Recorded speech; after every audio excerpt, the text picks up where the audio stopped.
Olá, sejam bem-vindos e bem-vindas ao Fórum ao Vivo do Custo ao Lucro, como tornar o marketing um motor estratégico de negócios, uma coprodução entre MIT Sloan Management Review Brasil e Otimifica. Eu sou o Murilo Giacomassi, Head de Produtos in Company na MIT Sloan Management Review Brasil e do Cenex, e vou facilitar esse bate-papo. Mas antes de chamar os nossos convidados, eu queria dar para vocês um contexto sobre o que a gente vai falar aqui hoje. Então, a transformação da área de marketing e comunicação em motor estratégico de valor para as empresas é um desafio crescente para os gestores e tem exigido cada vez mais, inclusive, uma mudança de mentalidade. Isso porque, em grande parte das empresas, o marketing é visto apenas como um centro de custos. Então, romper essa barreira envolve conectar as ações de marketing ao negócio e também trazer os C-levels para o jogo, né? E como que a gente muda essa percepção e faz o marketing operar como um acelerador de crescimento? Então, para aprofundar nessa questão, eu vou receber aqui hoje a Ariane Feijó, que é diretora executiva da Otimifica, e o Rodrigo Amaral, gerente de marketing e comunicação na Arcades. Sejam muito bem-vindos, pessoal. Obrigada, bom dia, um prazer estar aqui. Obrigada aí pela presença do Rodrigo, nosso convidado, um prazer receber essa pessoa aí que está realmente revolucionando, ou micro-revolucionando na nossa comunicação e nosso marketing no dia a dia. Tenho certeza que vai ser um papo incrível. Muito obrigado, Murilo e Ariane, pelo convite. É uma honra participar dessa conversa, que para mim é mais do que atual, né? É urgente. A gente realmente precisa virar essa chave de percepção sobre o papel do marketing e da comunicação nas empresas. Obrigado. Legal. Bom, e antes de começar aqui as perguntas, eu quero dar um recado para a audiência, né? Caso queiram fazer perguntas para os nossos convidados, é só mandar no chat e a gente vai tentar responder na medida do possível, tá? Então, a gente tem nosso time aqui fazer uma curadoria das perguntas. Então, você que está nos assistindo aí, fica à vontade para mandar as suas dúvidas. Bom, e aí, para começar, eu vou pedir para vocês se apresentarem, contar um pouco para a nossa audiência como que vocês percebem a evolução do marketing, da comunicação nos últimos anos. Acho que é legal dar esse overview, né, de quem é o Rodrigo. A Ariane já se apresentou algumas vezes com a gente, mas a gente tem pessoas assistindo também pela primeira vez, então contar também um pouco quem é a Ariane e já começar com essa provocação para a nossa audiência, né, como que a gente percebe a evolução do marketing, da comunicação nos últimos anos. Começando aí por você, Rodrigo, fica à vontade. Bom, obrigado. Meu nome é Rodrigo Amaral, eu sou publicitário de formação, tenho especialização em comunicação empresarial e marketing e também marketing digital. Eu tenho mais de 20 anos de experiência na área.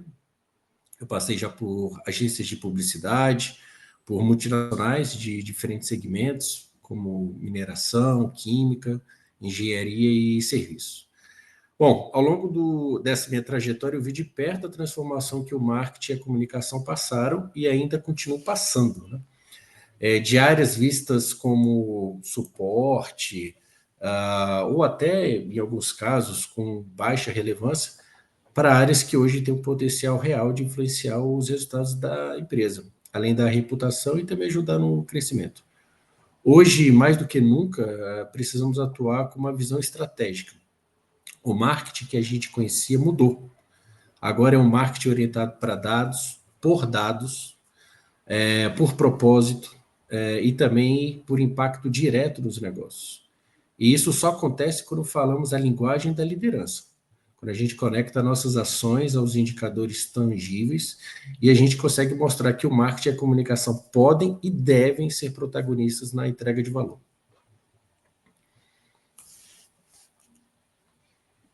Legal. Boa. E você, Ari? Não, é isso. Bom, eu sou a Ariane Feijó, eu sou CEO da Otimifica. A Otimifica é uma consultoria de estratégia de marketing que ajuda negócios B2B a otimizar suas estratégias digitais, crescer de forma sustentável, tudo também muito baseado em dados, em IA, em ferramentas exclusivas e com foco em garantir esse impacto duradouro, né? A gente diz que um dos significados de Otimifica é trabalhar de forma ótima, porque trabalhar de forma ótima é realmente não fazer as coisas porque tem que fazer, e sim porque elas estão gerando impacto. E esse exercício da gente enxergar aonde está gerando impacto, se realmente está gerando impacto, ele é um esforço quase extra no meio da quantidade de demandas, né, que quem atua aí na área de marketing, seja dentro de empresa, dentro de agência, em consultorias, como é o caso, é uma necessidade de um foco muito grande, né? Então, a gente, para conseguir levar isso adiante, a gente precisa ter processos, não é? E garantir que as coisas fluam da melhor maneira. Eu, por outro lado, eu entendo totalmente a visão do Rodrigo e bom, a gente convidou ele para vir falar que não é por acaso, né? Porque de fato ele está fazendo algo muito inovador já faz algum tempo aí que eu acompanho a trajetória dele. Mas, ao mesmo tempo, essa fala que o Rodrigo traz para mim, ela é quase que um desejo de futuro. Ela ainda não é plenamente uma realidade, né? A gente ouve o marketing, ele tá com a faca e o queijo na mão para ter esse papel estratégico, sem dúvida. Mas ele ainda tem um papel muito mais de apoio e um papel pouco estratégico, provavelmente por falta dessa visão mais de negócio, né? A gente acha, às vezes, que tem uma visão de negócio no marketing e na comunicação, mas não é uma visão profunda de negócio, é muito mais uma visão do nosso negócio, do marketing, da comunicação, do que dos negócios como um todo, né? E a gente, face a todas essas mudanças que está vivendo, acredito que mais do que nunca a gente precisa manter o nosso olhar de aprendiz, né? Com tudo que está acontecendo aí, a gente está com acesso a várias novas ferramentas de IA, ainda olhando muito para a pontinha do iceberg, né? Para o prompt, para o GPT, e a gente vai precisar acelerar esse nosso conhecimento aí num período muito curto de tempo, para que a gente realmente consiga criar ecossistemas mais inteligentes de marketing usando IA, por exemplo, né? Então, a gente realmente vai ter que manter o nosso olhar de aprendiz enfim, realmente entender, né, de que forma ou como é que a gente se apropria mais desses indicadores do negócio para contribuir na visão de liderança e nas mudanças aí que os negócios como um todo também vão passar em função especificamente desse momento que a gente está vivendo aí de inteligência artificial. Legal. E é legal você falar que vocês dois trouxeram do marketing como uma parte mais estratégica, né? Porque eu tenho conversado muito aqui com executivos de diversas áreas para falar sobre isso, e assim, do RH, a área financeira, a área jurídica, enfim, todas as áreas elas querem ser mais estratégicas, né? Elas querem estar mais próximas do negócio, porque não faz mais sentido eu ter uma área só operacional que só olha ali para o teu dia a dia e não entrega valor. Só que no caso do marketing, assim, na minha visão, eu acho que é muito mais urgente isso, porque o marketing, ele é uma área 100% ligada a negócios, né? Não que as outras áreas não façam parte, mas sem marketing eu não consigo ter venda, eu não consigo ter conhecimento da marca, eu não consigo lançar um produto, né? E é engraçado, muita gente ainda tem esse olhar que o marketing é uma área muito operacional, uma área que só entrega algumas demandas e não uma área que caminha lado a lado ali com a estratégia do negócio. Então, eu acho que esse é um grande ponto, assim, que a gente tem muito para discutir sobre isso. E aí, Rodrigo, eu já queria entrar aqui na próxima pergunta, né? Você conseguiu implementar um sistema que remunera o marketing pelos negócios gerados, né? Como que você identificou essa oportunidade? Quais foram os desafios para provar que essa abordagem funcionava? Em que momento você percebeu que o marketing poderia e deveria ser medido pelo impacto nos negócios? Ótimo. Bom, primeiro eu sempre fui um questionador, né? Eu sempre, em todas as empresas que eu trabalhei, por onde eu passei, eu sempre quis que minha área tivesse sempre mais relevância. Concordo muito com o que a Ariane falou, o marketing e a comunicação em muitas empresas ainda é deixado em segundo plano, o que obviamente acho que é um erro grave de estratégia, mas eu tenho um case bom para responder a sua pergunta. No passado, eu trabalhei numa empresa e eu fui responsável por criar a área do marketing digital dessa empresa. Isso foi bem antes da pandemia, né? Então, a gente também hoje fala de marketing digital, parece que o marketing digital está aí há 30, 40 anos e não tem nem metade disso, né? Mais ou menos. Então, lembrando que antes da pandemia, nem existiam as ferramentas que hoje a gente tem que auxiliam a gente no marketing digital, né? Muitas nem existiam, muito menos inteligência artificial. E eu tinha essa ideia que o marketing e a comunicação, a gente podia realmente contribuir para a geração de receita. E, obviamente, que essa ideia, eu era ali, eu sempre falava que eu era uma pessoa sozinha numa ilha, né? Porque ninguém acreditava nisso.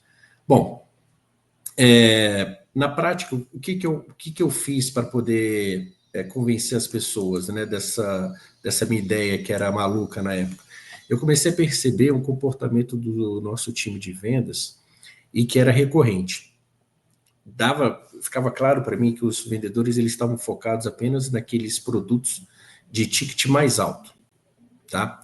Ignorando, por exemplo, as peças menores, né, mas que eram essenciais para o funcionamento dos equipamentos e das máquinas dos clientes, né? A gente na indústria chama isso de spare parts, né?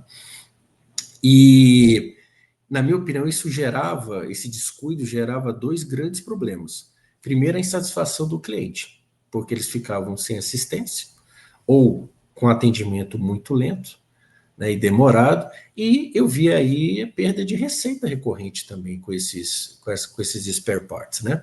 Porque essas peças tinham uma alta demanda e um giro muito rápido. Foi aí que eu enxerguei uma oportunidade real de implementar aí esse meu projeto, e eu propus à liderança trazer um vendedor interno para atuar diretamente dentro da equipe de marketing e comunicação.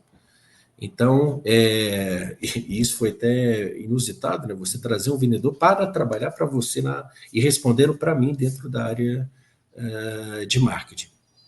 E aí eu escolhi alguém que dominasse o CRM da empresa, entendesse também do negócio e pudesse me ajudar aí na sinergia, né, com as ações digitais para atender esse mercado que, de certa forma, na empresa ele era ignorado. Obviamente que no começo teve muita resistência, poucos acreditavam que aquela estrutura traria algum resultado relevante, mas isso eu também usei para o meu lado, porque se não tinha muita expectativa, então eles também falaram assim, deixa tocar, isso aí não vai causar nenhum dano, né, para a empresa. E aí, com uma consistência e com foco, os resultados começaram a vir. Então, assim, em poucos meses, a gente passou a vender mais de 700 mil por mês, com esses produtos menos nobres, né? Que os vendedores não queriam trabalhar. Só um parênteses, desculpa. O marketing começou a vender mais 700 mil, é isso que tu está falando. É só para o pessoal não achar que entendeu errado. Essa é a melhor parte aí. Isso, em média a gente tinha isso, tinha meses que a gente passava de 1 milhão vendendo. E aí, em alguns momentos, essa nossa operação começou a superar a performance de certas equipes do comercial. Obviamente que aí, quando as pessoas começaram a perceber que estava dando certo, eu tive que enfrentar, então, outro desafio, que era a questão, né, do ego interno, né, da equipe do comercial não se sentir como se tivesse um competidor ali interno atrapalhando o negócio deles. Mas, assim, essa foi virada de chave. Ali ficou claro que o marketing e a comunicação, quando bem estruturados, com a mentalidade de negócio, que eu acho que isso é o principal, Viorê. A gente fala assim, como é que o marketing pode ajudar? Primeira coisa é mudar a mentalidade nossa.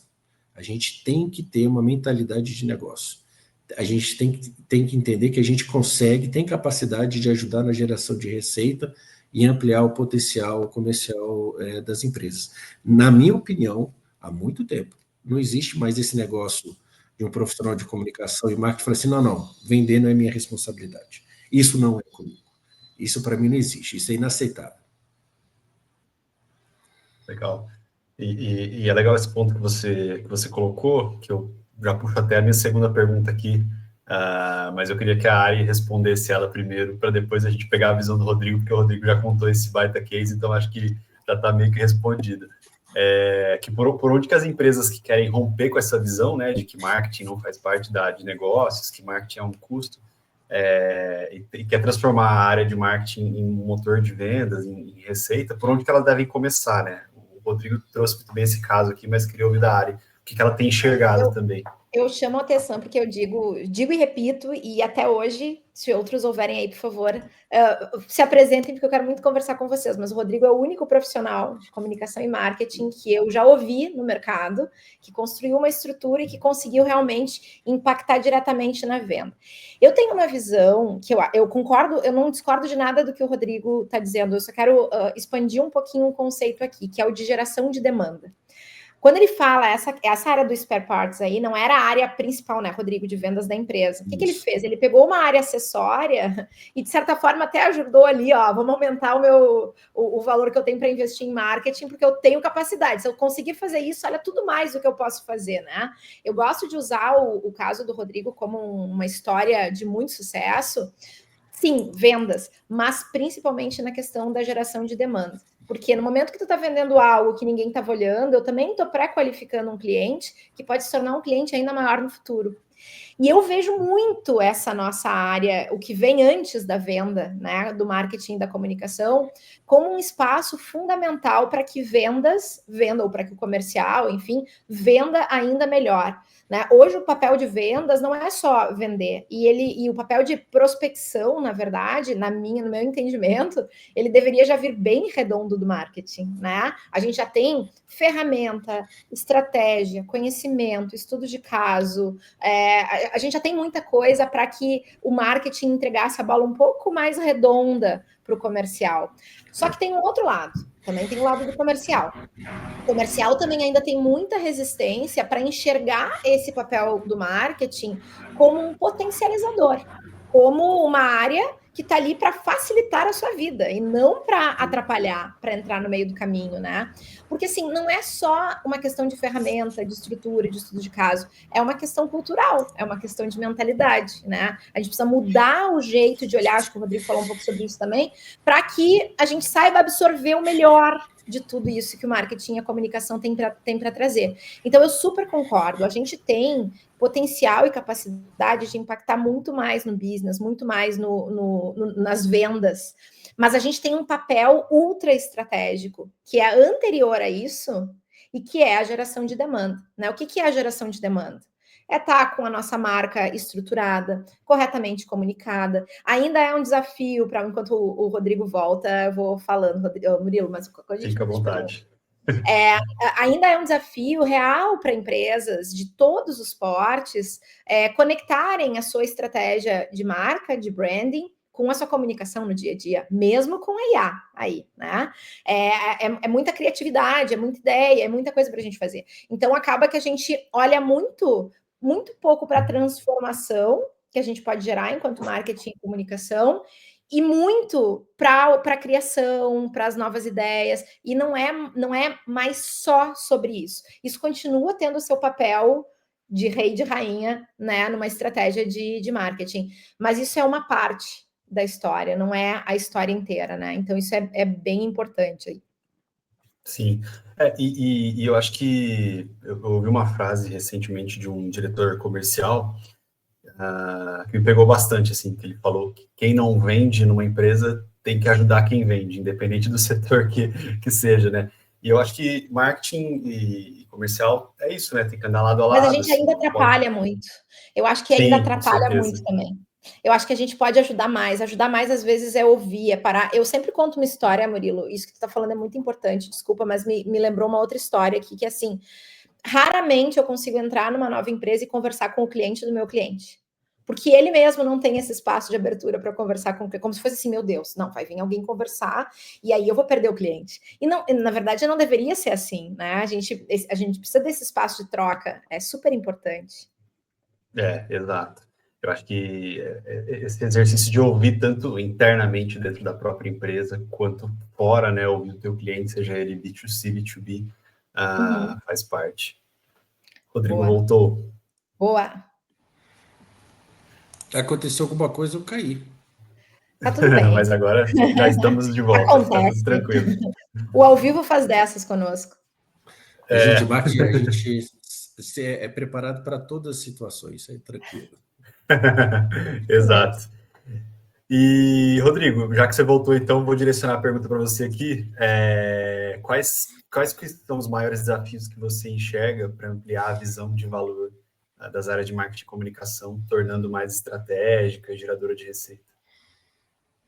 Bom, eu acho que o maior desafio é cultural. Tá? Eu acho que muita gente ainda associa o marketing à comunicação a ações de suporte, ou que só faz branding, ou redes sociais, entendeu? Ou eventos, né? Então, acho que o nosso papel é mostrar com dados e atitude, que essas áreas podem impulsionar vendas, a gente consegue ajudar na fidelização, geração de leads, de novas oportunidades, de reputação, e eficiência na aquisição também desses leads, né? Mas, de novo, para isso acho que a gente tem que assumir a responsabilidade pelo resultado e não deixar a estratégia só na mão de outras áreas, né? Eu falo isso muito para o meu time. Quando a gente tem uma estratégia, seja de comunicação, de marketing, e por um acaso não deu certo, não é porque a outra área que estava na ponta, que ia fazer a venda, não conseguiu.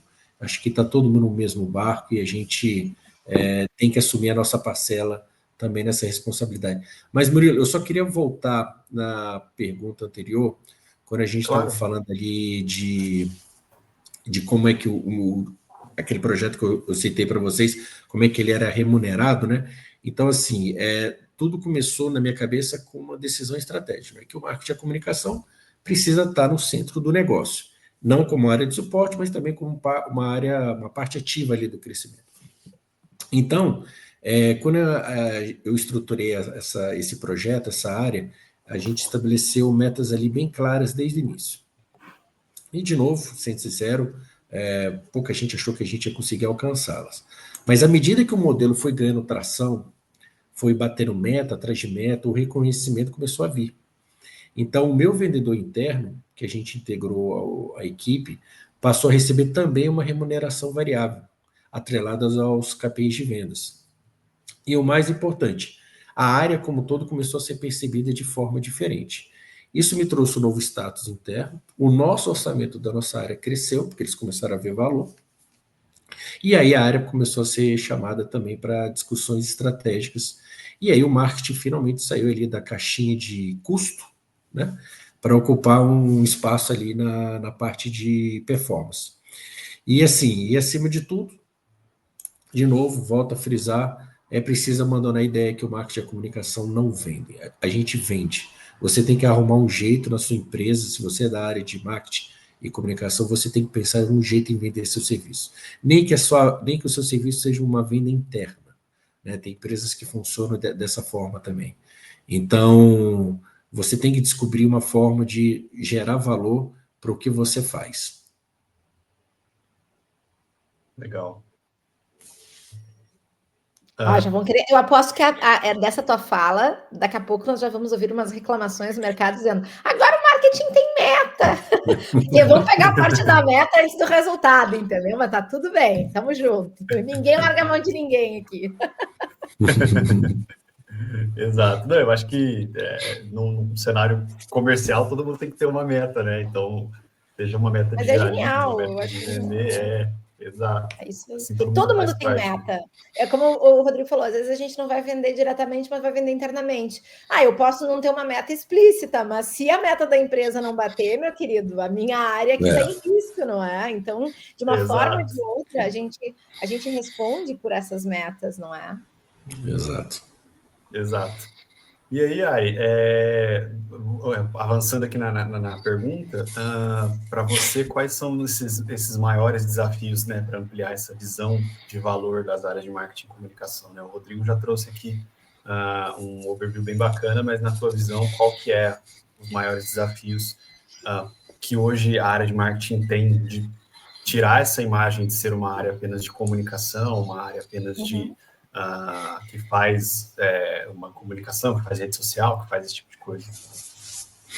Legal. Tem uma frase que se usa muito no mercado de startup, que é não se apaixone pelo produto, né? Se apaixone pelo processo. Eu acho que a gente é muito apaixonado por aquilo que a gente entrega. A gente é muito apaixonado pelo produto do nosso trabalho. Só que isso não é suficiente para gerar valor, né? Há uns anos atrás eu conversei com um consultor, o Paul Holmes, que é um consultor de relações públicas bastante conhecido nos Estados Unidos, e ele disse uma frase que eu adoro e que está bem alinhada também com o que o Rodrigo trouxe no início.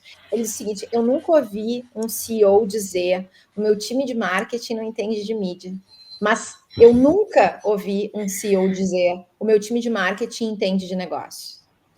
A gente precisa entender mais de negócio. Entender mais de negócio é sentar na mesa dos adultos, como minha outra amiga diretora também falamos. É entender o que está se falando, o que está se discutindo, o que está se debatendo no board. Muitas vezes tem questões políticas, sim, mas vamos tirar essa cortina e vamos pensar no valor, né? Naquilo que a gente realmente entrega. E tirar um pouco esse olhar do processo, né? Aliás, desculpa, tirar um pouco mais esse olhar do produto, do meu produto final enquanto marketing, né? Do evento, da campanha, da marca, olhar para tudo isso de uma maneira sincronizada e pensar, de fato, no impacto que o negócio vai ter a partir disso. Como é que eu meço? Tem muitas formas, né? Tem diversas maneiras aí que a gente pode, e tem recursos hoje para a gente conseguir medir também esse impacto, né? Mas mais do que isso é saber falar de negócios, acredito eu. Ariane, só para complementar a sua resposta, concordo com tudo que você falou, e hoje com o marketing digital é muito fácil a gente ter métricas, né? Hoje todas as ferramentas aí de marketing digital, elas já trazem as métricas. E aí cabe uma outra questão para ser analisada. A gente tem um excesso de dados, a gente tem um excesso também de KPIs. O que vai fazer a diferença é você escolher aqueles KPIs certos que fazem realmente a diferença para o seu negócio e para a sua estratégia, porque senão você vai ficar com um dashboard gigantesco na sua frente ali e vai ficar perdido com tantos números e dados, né? Como é que você usa aqueles dados de uma forma mais estratégica? Perfeito, é isso mesmo. Perfeito. E esse ponto que você colocou, Ariane, de estar mais próximo do negócio, né, estar mais próximo do business ali é essencial para isso, porque senão a gente volta ali no comentário anterior de ter dados por ter dados, né? Tipo, beleza, eu vou ter a meta aqui da área de marketing, mas ela não vai conversar com o negócio, então não vai ser estratégico, né? A minha meta é gerar demanda, a minha meta é gerar lead, mas esse lead está conversando com o meu produto final, ele está fazendo sentido com o meu time comercial, ele está sendo convertido em vendas, né? Então, eu acredito que você só consiga ter isso se você se aproximar realmente da área de negócios, e aí quando eu digo você como área de marketing, né, como área de comunicação. E assim, historicamente, o marketing ele foi avaliado por métricas de vaidade e não por impacto na receita. É claro que não é em todos os lugares assim, mas historicamente a gente foi muito mais avaliado por métrica de vaidade. E assim, é como tu falou, o C-Level ele não quer saber do alcance ou do engajamento. Alguns até querem, o que é massa quando acontece, mas não é o padrão, não é? Agora, o que eles querem saber de fato, e é uma das razões também que a gente acaba sendo mais procurado e busca mais respostas. Quer saber como fazer para vender mais? Sim, mas também quer saber como reduzir custo, quer saber como melhorar a reputação da empresa, como ter mais visibilidade num espaço X, Y ou Z. Né? Quando a gente trabalha com B2B, não dá para confiar só no digital, a gente precisa ter um momento olho no olho, as pessoas ainda querem, e aliás, elas cada vez mais querem se conectar mais com pessoas, né? E hoje em dia existem muitos modelos que a gente pode conectar, tem os modelos de atribuição, por exemplo, que vão nos ajudar a casar essas ações de marketing com métricas que fazem sentido para o nosso board, para os nossos C-levels, né?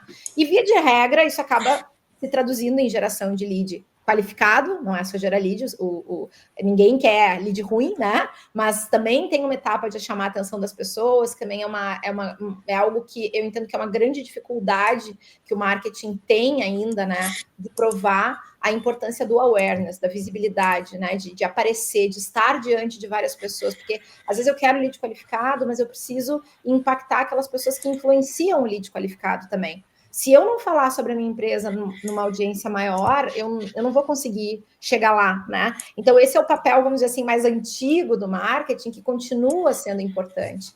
Agora, eu preciso ter mecanismos de conversão dessa minha visibilidade para, de fato, chegar nessa conversão mais qualificada, né? Mecanismos de conversão para qualificar essas pessoas que chegam e para reduzir os meus custos de aquisição também, né? De clientes, de prospects e daí para fora. Então, eu acredito que quando tem esse alinhamento, né? Do que o marketing precisa fazer, o que ele pode fazer e o que o negócio precisa, acho que o valor, né? No nosso trabalho, ele sai dessa posição de um custo para ser enxergado como uma alavanca de crescimento. A gente vê isso acontecer em muitas empresas. Não é do dia para a noite, não é porque tu tem um escopo ali de trabalho que vai entregar XYZ que acontece, é um processo, às vezes tem muita descrença no início e ao longo desse processo, porque tem um trabalho de educar também, né, para esse marketing, tanto o que gera demanda e vendas, quanto para o marketing que constrói essa visibilidade. Mas eu acho que é isso, assim, falar menos palavras bonitas ou coisas que fazem sentido para nós e mostrar mais o impacto, né? Como que a gente pode mostrar mais o impacto do trabalho, eu acho. Acredito, né? Da minha vivência, pelo menos. Legal. E esse ponto que você comentou, né? Não é do dia para a noite. O Rodrigo trouxe o caso dele aqui no início e queria perguntar para o Rodrigo quanto tempo demorou para chegar nesse faturamento que você comentou, né? Porque ouvindo você falar, parece que, pô, no primeiro mês já rolou, mas como que foi, assim? Quanto tempo demorou isso? Murilo, eu vou ser muito sincero, o que mais demorou foi a parte do convencimento. Foram ali meses de negociação para eu poder estruturar a área de marketing digital, depois para eu poder contratar um vendedor interno. Na hora que a gente estava com a área toda estruturada e começamos a fazer a primeira venda, a gente começou que tinha uma demanda reprimida ali. Lembra quando eu comentei com vocês que alguns clientes já estavam achando ruim a demora no atendimento deles? Então a gente começou com esses aí. E aí começou a gerar. E aí depois que a gente foi entendendo melhor o mercado, a gente foi pegando mais experiência, inclusive negociando, aprendendo a negociar melhor também, não tenho vergonha de assumir, não. A gente negociava de uma forma, depois fomos negociando de outra, as coisas foram acontecendo. Eu diria assim, que uns 6, 7 meses depois que a gente começou a fazer a primeira venda, os resultados mais altos começaram a chegar. E aí a gente começou a chamar mais atenção. Legal. 6 meses parece um número mágico, às vezes, nós vamos levar 6 meses, né, para otimizar o SEO, nós vamos levar 6 meses para. Mas é porque a gente não está considerando só o resultado, a gente está considerando o processo. E dá para ter resultado antes disso. Na verdade, é importante a gente ter pequenas vitórias ali ao longo do caminho, né? Mas não é a vitória zona. Mas é porque é engraçado, parece que tudo. Não, é 6 meses. Sim, é 6 meses porque exige a gente acha que tudo mudou e ficou assim, o tempo é instantâneo, assim como a IA e a tecnologia é exponencial. A nossa mente não é de ninguém, por mais inteligentes que sejam as pessoas com quem a gente trabalha, tem um ciclo aí de aculturação, né, nas mudanças, que é muito importante levar em consideração. Exato, e tem essa coisa invisível, né, do ego, da cultura, que a gente não enxerga, que o Rodrigo também comentou, que ela impacta diretamente nisso, acho que talvez até muito mais do que o próprio negócio, dependendo do cenário que você está inserido. E como que vocês enxergam que a gente pode mudar a percepção dos C-levels de marketing e comunicação como áreas de suporte e trazer os líderes para perto, garantindo que participem dessa estratégia, assim, né? Porque, beleza, a gente está falando aqui sobre como que a gente molda isso frente às áreas comerciais, enfim, frente às outras áreas. Mas quando a gente olha para dentro, como que a gente consegue mudar a percepção dentro de casa aqui do C-level de marketing e de comunicação para que ele também queira fazer parte disso, para que ele entenda a necessidade dele participar da estratégia? Quer começar, Ariane? Não, pode ir. Depois a gente complementa, bora lá. Bom, na minha opinião, eu acho que não existe uma fórmula final, certo, errado, né? Depende muito da sua personalidade, do seu time, da empresa que você vive, da maturidade da empresa, da maturidade dos líderes da sua empresa. Eu acho que a primeira coisa que a gente tem que tentar fazer não tem que fazer. A gente não pode ter medo de apresentar um projeto. E todo projeto que você apresenta para o C-Level, e aí essa é uma grande falha que eu vejo na formação dos profissionais de comunicação, principalmente, a gente não tem dados para dizer como que a gente vai mensurar aquela campanha ou como vamos chegar num determinado sucesso com aquela campanha. A gente vai muito na parte que não dá para medir, né? Então, quando você vai apresentar um projeto para um C-Level, você tem que ter na sua cabeça que tem que estar tudo muito bem estruturado no seu projeto. como você vai começar, aonde você quer chegar, como você vai medir, qual seria o orçamento para aquele projeto e o principal, que é o famoso ROI, né? Qual vai ser o retorno do investimento? Então, só assim que o C-Level vai começar a querer prestar atenção em você. Então, não adianta vir com um projeto muito bem, aquelas apresentações de PowerPoint lindas. Então, se você não traz esses dados que eu estou falando. Bom, se você conseguiu vencer essa primeira barreira, você já pode comemorar que você já está muito bem. E aí, para você ganhar a confiança total, é trazendo os resultados. Na hora que um C-Level, um líder, ele vê o retorno naquele investimento que você prometeu, ele fatalmente ele vai continuar te apoiando, ou vai começar a te apoiar para trazer mais. Porque no final das contas, as empresas são movidas por pessoas, mas tem que ter a questão da receita. Senão você não consegue manter o emprego daquelas pessoas, né? E todo C-Level, ele se preocupa muito com isso, né? De manter um negócio sempre vivo e próspero. Então, você mostrando o ROI, as coisas tendem a ficar mais fáceis para você. Legal. E para você, eu vou dizer que eu acho que eu entendi um pouco mais, né? Tô falando aqui, né, a gente tem que entender de negócios, mas isso para mim é uma coisa relativamente recente, não acontecia no início da minha carreira. Eu fui realmente entender o que era olhar, mesmo participando de reuniões, mesmo muito nova, eu estava sempre envolvida muito perto dos boards, por estar em áreas estratégicas de comunicação, de RP dentro das empresas, mas eu fui entender de fato o que é esse ROI e cada linha, né, de um DRE, quando quando a minha empresa começou a crescer muito.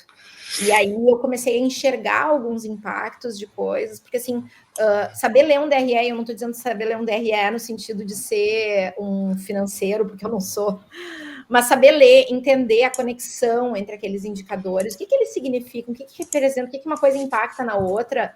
Nossa, isso traz uma outra percepção de negócio, né? E a ponto de que hoje a gente tem revisões de planejamento com a minha equipe junto, para que eles também entendam. Então, essa visão de entender um pouco mais do negócio, para onde eles forem no futuro, para que eles levem isso também, né? Qual é o máximo que eu posso ter de despesa com pessoas dentro de uma empresa? E esses indicadores, eles valem para qualquer negócio, O que é o EBITDA? Né? O que o EBITDA... como é que eu posso influenciar o EBITDA, né? Que é, enfim, essa métrica que a maioria dos negócios usam para entender qual é o lucro real da empresa, né?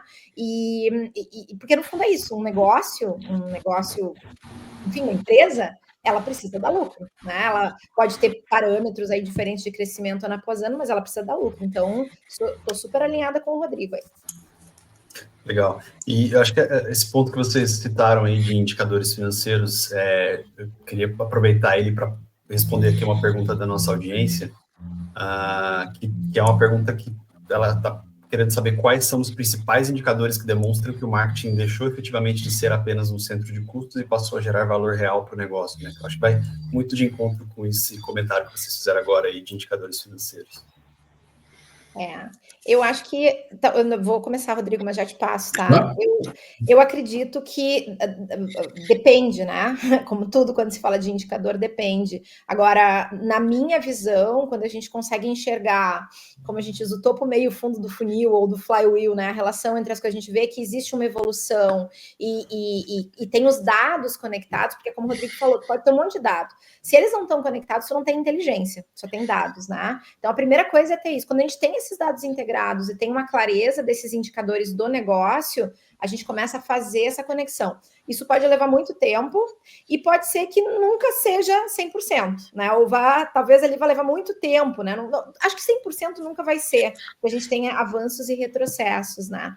Mas eu acredito que para entender que ele deixou de ser um centro de custo e passou a gerar valor real para o negócio, é realmente enxergar o quanto que a gente está trazendo de visita, como é que a gente está qualificando essas visitas, quanto que no final sai de cliente no final do mês, mês, qual é o ticket médio desejado, o que a gente está alcançando, não é? Quais são as taxas de conversão entre cada estágio, e aí, dependendo da empresa, esses estágios podem ser mais ou menos complexos, né? Pode ter equipes maiores ou menores, mas eu acredito que a visão, que é uma visão um pouquinho quadrada até, mas que a gente gosta bastante de olhar também em conjunto com outros, que é essa visão do funil, né? Vai desde a visibilidade até a venda. Que estágios são esses? O que acontece? E comparar ano após ano, se eles vão melhorando ou se eles vão piorando. Isso é uma visão padrão de quem trabalha com marketing, especialmente mais quantitativo, né? Mais com essa conexão de marketing e vendas. E eu acho que é uma área que merece mais visibilidade. Ela ainda é de um pessoal de tribo. Deveria estar mais expandida para todos os departamentos de marketing e de comunicação, sabe?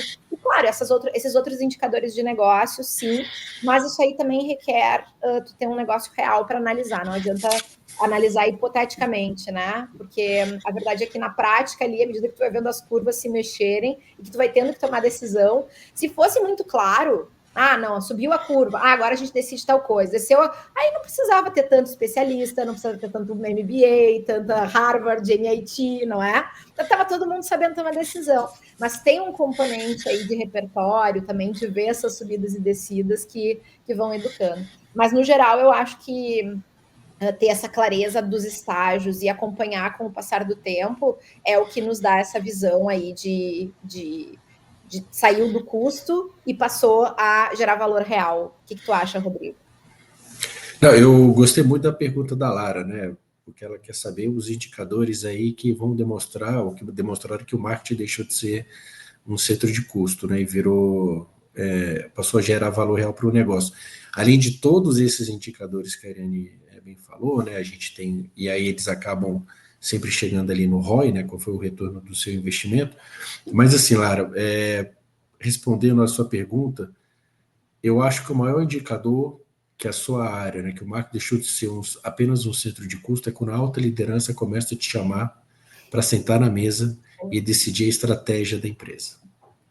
Na hora que eles lembram, falam, opa, temos que chamar ali o pessoal do marketing, porque a gente vai lançar um novo produto, um novo serviço, ou a gente vai fazer o planejamento para 2026.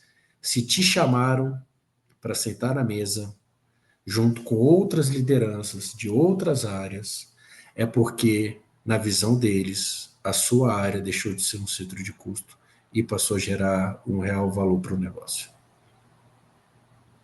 Boa. Acho que isso ficou com chave de ouro o que a Ariane falou ali. Sentar na mesa dos adultos. É isso aí. Exato. Legal. E aí, já que a gente está falando de KPI, eu vou ler aqui a pergunta do Anderson. Ele está olhando para exemplos de corporações departamentalizadas que possuem KPIs que conflitam entre elas. Como vocês entendem o papel do marketing e da área de negócios na influência para que essas corporações alinhem os KPIs? Eu tenho uma visão sobre isso. Não, só rapidamente, tá? Eu tenho uma visão sobre isso e uma frase que eu uso muito.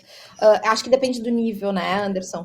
Mas eu acredito que não dá para a gente esconder um problema de gestão com ações de marketing e de comunicação. Para mim, alinhar KPIs começa na gestão, na estratégia do negócio. Não que o marketing não possa estar junto, não possa influenciar e não possa debater, mas eu não entendo isso como uma responsabilidade nossa. Quando tu fala de KPIs conflitantes, eu acho que assim, tu pode ser corajoso, entrar nesse mato e dizer assim, bora lá, tá conflitante, vamos resolver. Mas eu entendo que isso é um problema anterior. E quando a gente fala de planejamento estratégico, para mim a gente está falando de planejamento estratégico do negócio.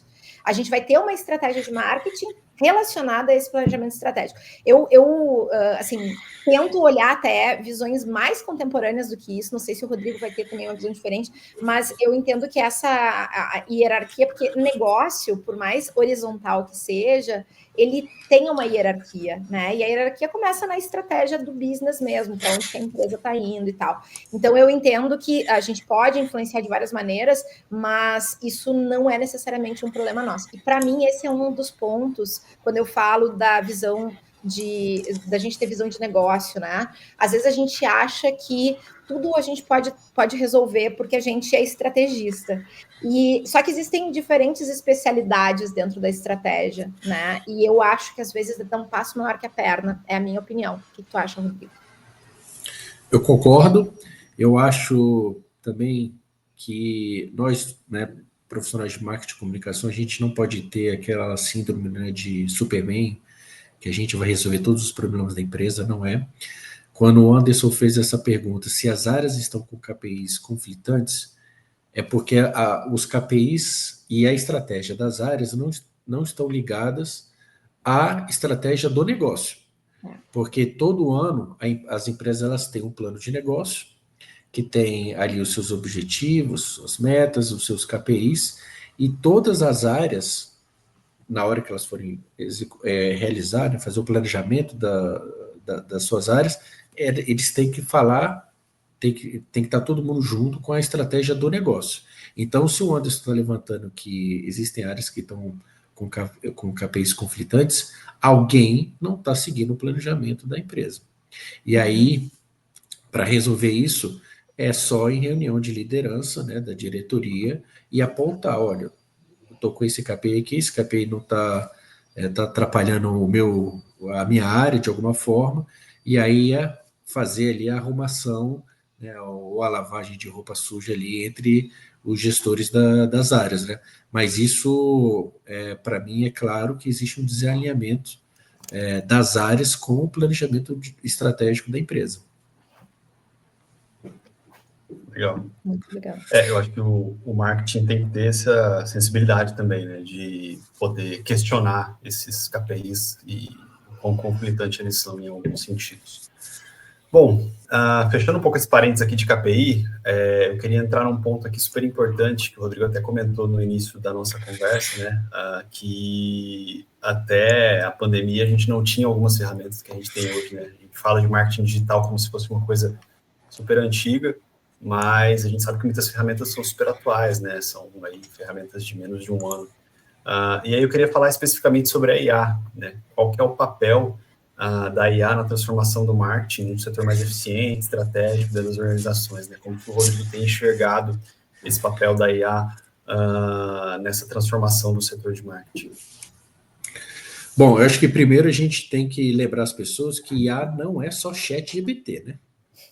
Então, quando a gente fala IA, todo mundo, o ChatGPT, então assim, existem milhões aí de IAs e que nos ajudam aí dentro do marketing e da comunicação. Eu acho que a inteligência artificial ela traz uma camada de inteligência operacional que, alinhada com a nossa inteligência estratégica, faz sentido a gente usar. Isso nos ajuda muito na questão do aumento da nossa produtividade e da nossa eficiência. Por exemplo, eu me lembro que em 2022, ali no segundo semestre de 2022, quando eu tive o primeiro contato com o ChatGPT, eu comecei a entender o ChatGPT, que foi a primeira ferramenta de inteligência artificial que eu usei, eu comecei a perceber que antes eu demorava para fazer 4, 5 textos por dia, e eu conseguia fazer isso em questão de 1, 2 minutos.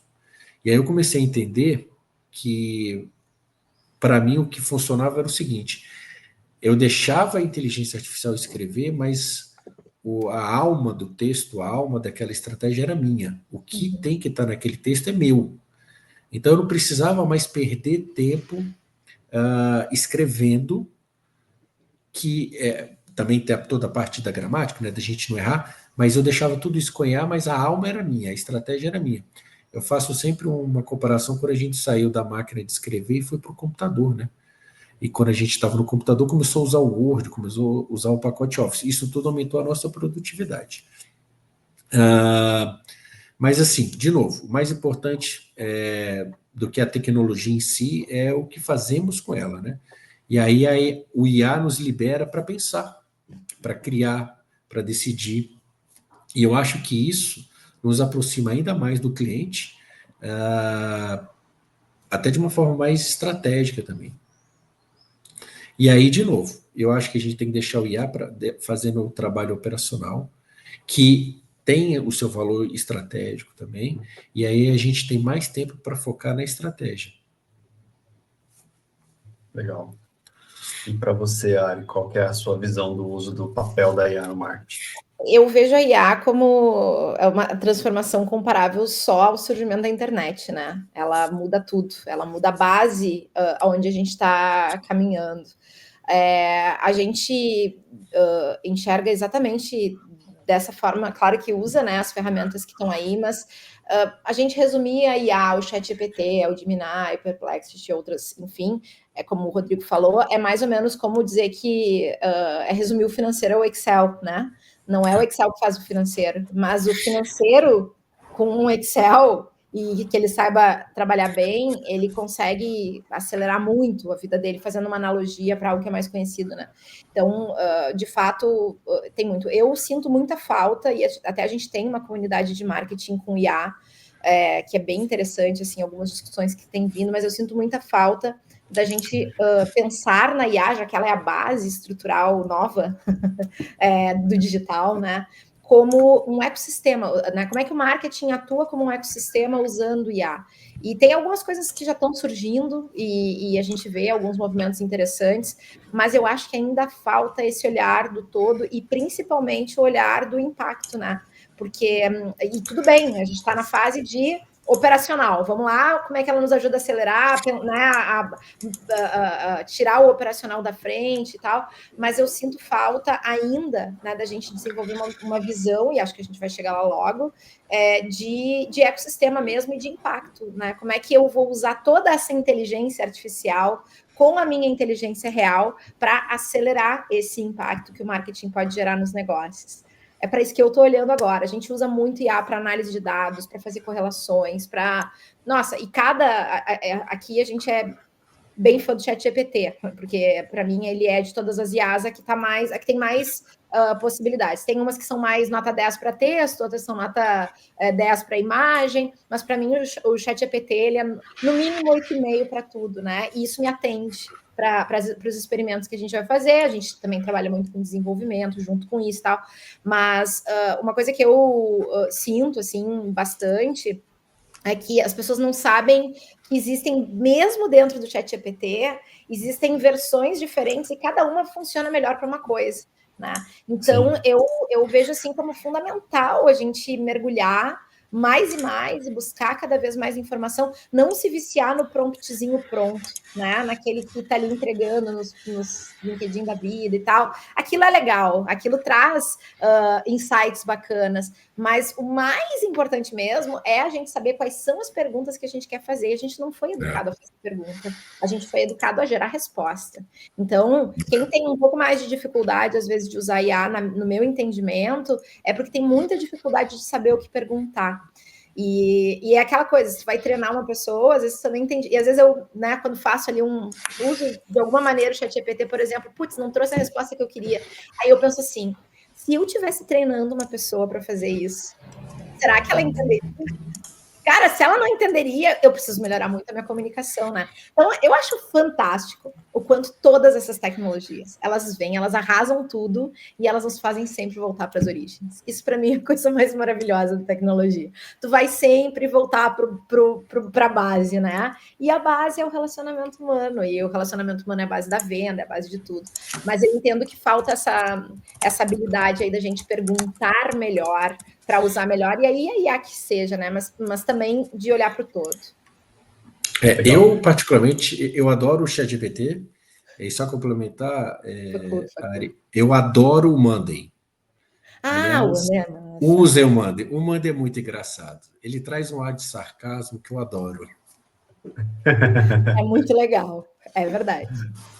E aí, aproveitando isso que você comentou, Ariane, da gente saber o que perguntar e como perguntar, né?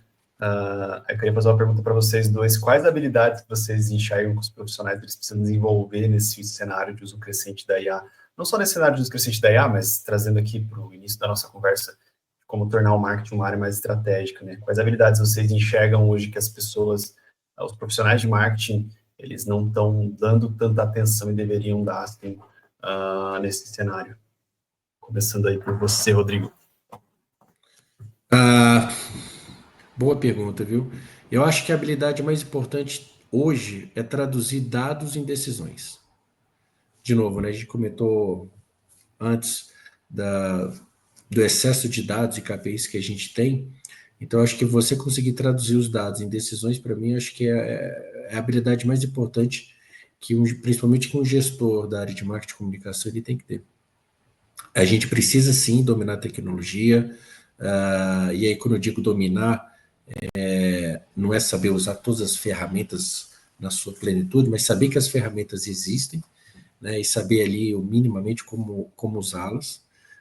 Mas a gente também tem que entender, eu concordo com a Ari, uma frase que ela falou antes, o contato humano, né, o comportamento humano, a gente também tem que entender de comportamento humano, a gente tem que entender de funil de venda, de jornada, de negócio, de storytelling, né?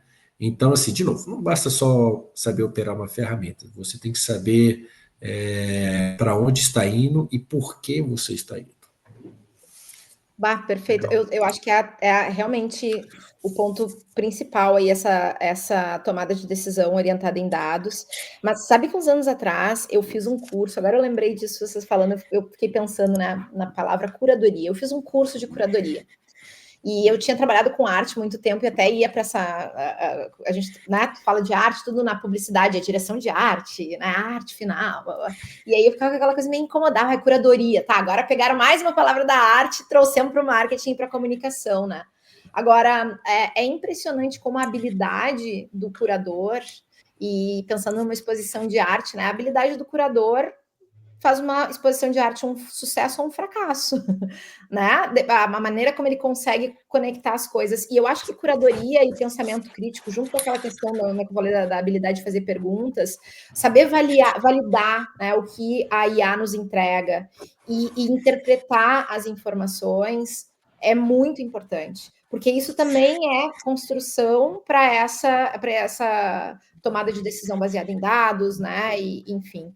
E, e eu acho que vai ser sempre, qualquer ferramenta que a gente usar, como eu dei o exemplo do Excel, ela vai ser tão inteligente quanto a gente. E não que a gente, né, não tenha inteligência suficiente para lidar com A ou com B, mas a gente precisa seguir evoluindo. É o que eu falei no início, a gente precisa ser constantemente aprendizes de tudo que está acontecendo, buscar referências em outras frentes, em outras áreas, né, beber muito na fonte de quem trabalha, estuda inovação, porque tudo que está acontecendo está ali dentro, né?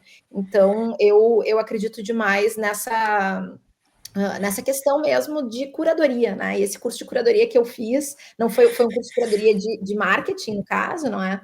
E ensinava justamente a separar o joio do trigo. Eu tenho uma dificuldade muito grande, eu gosto de guardar tudo. Eu lembro quando surgiu os stories, ali 24 horas, eu dizia, mas meu Deus, pra quê? Né? Uma coisa com a geracional, não quero que meu conteúdo desapareça, eu sou apegada, né? E a gente precisa se desapegar, porque também a gente pode ter um volume muito maior ainda de coisas para julgar, para lidar, né? Para melhorar conteúdo. Então, acho que essa capacidade de fazer uma boa curadoria é uma habilidade bem importante para a gente desenvolver, junto com a dos dados que o Rodrigo falou, e com a capacidade de fazer perguntas melhores.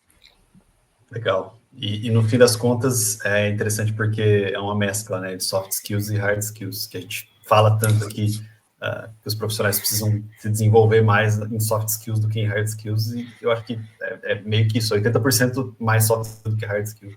E ainda vai surgir o mid skills aí, ou o middle skills, entendeu? Porque não tem, é que nem o profissional e o pessoal, as coisas elas não tem parede no digital, né? E não tem parede na nossa maneira de aprender, de usar. Olha o remix que a gente está vendo, né? De tudo no mercado hoje em dia. Tu pega o financeiro, cruza com o direito, com o marketing, e daqui a pouco surge uma nova startup, né? Isso é a tal da disrupção que tanto se fala. Então, acho que esse remix aí é bem bacana. Legal. Bom, para fechar, eu vou trazer aqui uma última pergunta da nossa audiência, a pergunta da Ana Beatriz Louro. É uma pergunta bem interessante. Como trazer pontos importantes e subjetivos do marketing, como percepção da marca pelo consumidor para as discussões de negócio? E aí? Vai lá, Rodrigo. Nossa, difícil essa, hein? A gente está falando de um assunto muito subjetivo, né? A gente está falando de percepção de marca, a gente está falando o que mais? Relevância emocional, associação de valores, né, nível de confiança. Mas, assim, de novo, eu falei isso anteriormente, o marketing digital, ele trouxe várias ferramentas que nos auxiliam aí nas medições, né? Por exemplo, quando a gente fala de brand awareness, antigamente a gente não conseguia medir direito o brand awareness. Você tem o Google Trends, que pode te ajudar, né? Quando a gente fala, sei lá, de brand affinity, né? Você tem o NPS, o famoso NPS. O NPS consegue te ajudar também. Você fala, sei lá, em brand trust, né? Para ver se aquela marca transmite uma veracidade. Você tem pesquisas pagas, obviamente, mas de índice de confiança, né? Uhum.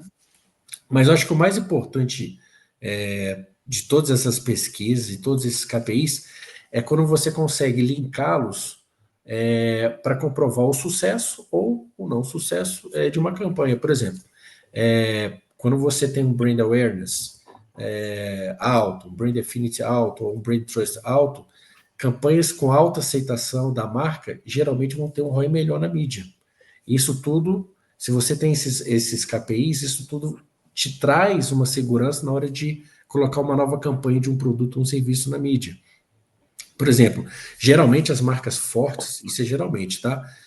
Elas conseguem reduzir o CAC, né, que é o famoso custo de aquisição, por elas terem esses 3 elementos do brand, né, da marca que eu falei, em níveis altos.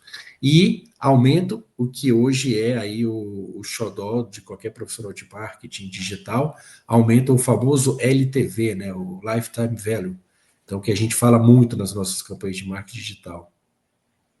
Então, é isso, é você saber achar essas ferramentas que te ajudam na mensuração desses KPIs, e não só saber que existe, mas assim, como é que você vai trazer essas ferramentas para dentro da sua campanha. Isso te ajuda a tomar decisões na pré-produção de uma campanha, durante a campanha e depois pós-campanha. Essa questão das métricas, tem uma comunidade, na verdade, tem uma empresa que eu acho muito bacana, que para mim está liderando muitas dessas conversas hoje enfim, de modelos de atribuição, de branding, né, de como é que a gente mede o comportamento de compra, que é a Purple Metrics, do Yokota, enfim, da Guta, Thomas King, que muita gente deve conhecer. O Yoko é um cara engenheiro, assim, que veio do Google também, e eles estão construindo uma ferramenta, mas o mais legal, não estou fazendo publi da ferramenta, não é isso, mas a comunidade que eles construíram em torno desse tipo de análise, assim. Também eles têm um grupo no WhatsApp e assim, é uma comunidade muito ativa, tem grupos específicos que se fala, né? Porque eu acho que não, é como o Rodrigo falou, tem muitas formas, e como a resposta ali para a Lara também dos indicadores, mas não existe uma bala de prata, não existe um único caminho, né?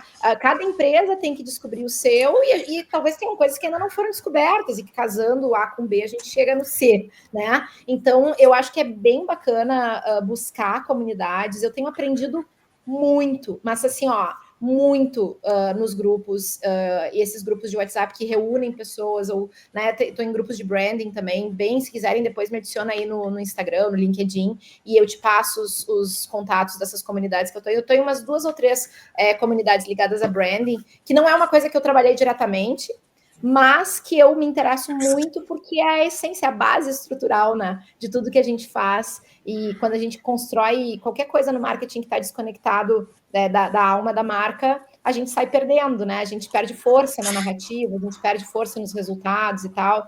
Então, é uma educação também que precisa ser feita, né? Como tudo, eu sempre digo, ninguém na faculdade de comunicação, que a minha formação original é em RP, que nem tu, né, Rodrigo? Acho que tu, Rodrigo... não, Rodrigo é publicitário. Meu é publicidade. Mas ninguém na faculdade de comunicação me ensinou que eu precisaria educar os meus clientes a se comunicarem. Porque todo mundo parte do princípio, eu me comunico, eu sei falar, eu sei me expressar, eu sei, às vezes, desenhar, eu sei escrever bem, então tá tudo resolvido. E a comunicação é uma improbabilidade. A gente tem que estar sempre mostrando, educando, trazendo novos elementos. E para dificultar a nossa vida, surgem novas ferramentas, surgem novas formas de analisar as coisas, surgem novas teorias. Então, é um processo de educação mesmo. Bom, o papo está ótimo, mas para finalizar aqui agora a última pergunta, na verdade não é nenhuma pergunta, né? Eu sempre gosto de finalizar aqui com um conselho, né? Então, se vocês pudessem dar um conselho para quem quer começar a transformar a área de marketing, né, numa área mais estratégica, num motor de vendas, enfim, comecem por onde? Qual seria o conselho de vocês? Começando aí pelo Rodrigo. Boa. Se prepare muito, traga dados, faça um planejamento estratégico com KPIs, aonde você está, onde você quer chegar, como você vai chegar. Você tem que ter esse planejamento muito bem estruturado para apresentar para suas lideranças, para que eles possam acreditar no seu projeto. E aí eu queria só complementar uma coisa que a Ariane falou que é muito interessante. A gente fala, né, de DRE, do demonstrativo de resultados do exercício. A gente não é financeiro, a gente não fez contabilidade, mas a gente precisa entender os conceitos de uma DRE. E aí eu queria adicionar ao DRE, estudem também um pouco sobre curva ABC da engenharia. Isso ajuda muito na hora de apresentar. Eu estou usando a curva ABC, eu transformei para o meu dia a dia, para inclusive medir, fazer a gestão de tempo do meu time. Então, assim, se vocês dominarem esses dois conceitos, na hora que você for conversar aí com o líder, ele vai ficar até assim, nossa, né? Tá falando uma coisa que eu não estou muito acostumado a ouvir de um profissional de marketing e comunicação. Então, você também começa a ganhar mais respeito. Então, assim, faça seu planejamento e a sua conversa tem que estar toda estruturada, senão você não vai conseguir convencer nenhum líder. Perfeito. Financeiro não é necessariamente sobre números, né? Ele muitas vezes é sobre lógica.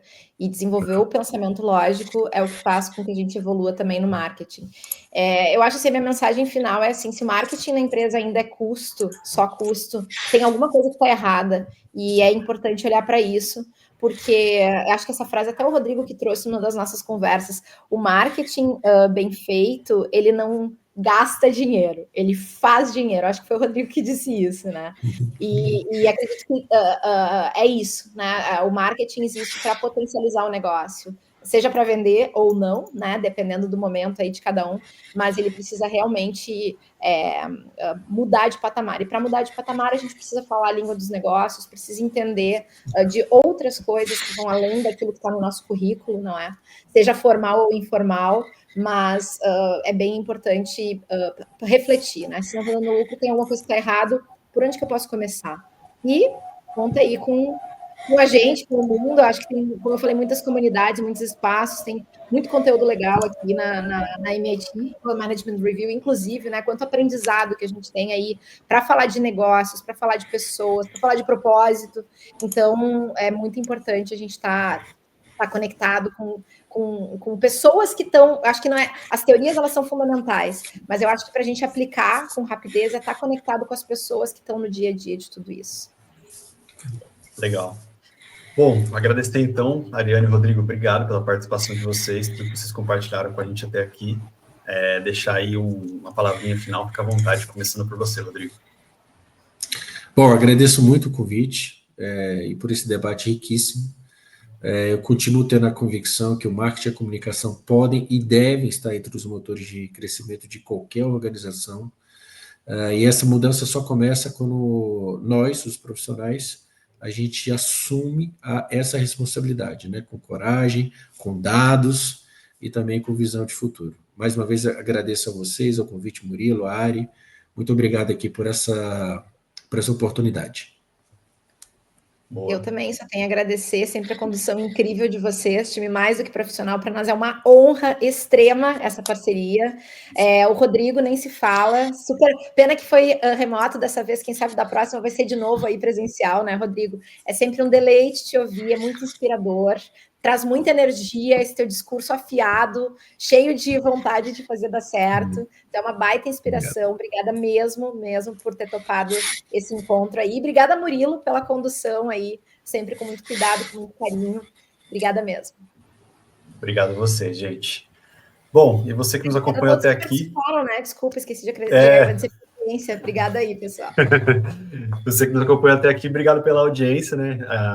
Agradecendo aí também em nome da Ultimifica e do Rodrigo. E até a próxima. Obrigado aí por todos que participaram no chat também, pelas perguntas. Fica aqui o convite para participar das próximas. Obrigado.